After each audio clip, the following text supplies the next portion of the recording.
Public నుంచి చలాన్లు కట్టించుకునే traffic పోలీసులు రాకెట్ల పండుగని పబ్లిక్ రాకెట్లు కట్టిర్రు. ఇట్లా హెల్మెట్ లేకుండా బండ్ల మీద పోతున్నోళ్ళను అడ్డేసి దొరకబట్టిర్రు. హెల్మెట్ ఏడుందని అడిగితే అంటే అది మరి అని ఇక జనాలు నసుకుతుండే వరకు పుగులు పడకురి, చలాన్ ఏమి వేయం కానీ రాకెట్ అయితే కడతాం. ఇది చూసినప్పుడల్లా మీకు హెల్మెట్ యాదికి రావాలని లేడీ కానిస్టేబుల్ ఇట్లా రాకెట్లు కట్టిర్రు.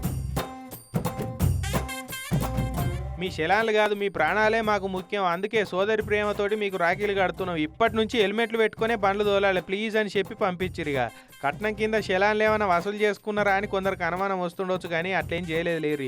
ట్రాఫిక్ పోలీసు వాళ్ళ భయానికని కాకుండా ఎవరి కాళ్ళు సొంత రక్షణ కోసమైనా అందరూ హెల్మెట్లు పెట్టుకొని బండ్లు తోలాలి. ఏదో పోలీసు వాళ్ళు శలాన్లు కొడతారు కదా అని తప్పించుకోనికే 200-300లకు వచ్చే ఉత్తుత్తి డూప్లికేట్ హెల్మెట్లు కాకుండా ఐఎస్ఐ మార్కున్న బందోబస్తు హెల్మెట్ పెట్టుకుంటేనే అసలైన హెల్మెట్ పెట్టుకున్నట్టు, లేకుంటే నెత్తి మీద కాటనట్ట పెట్టుకొని పోయినట్టే. ఇక ఆ హెల్మెట్ తోటి ఏం పాయిదు ఉండదు.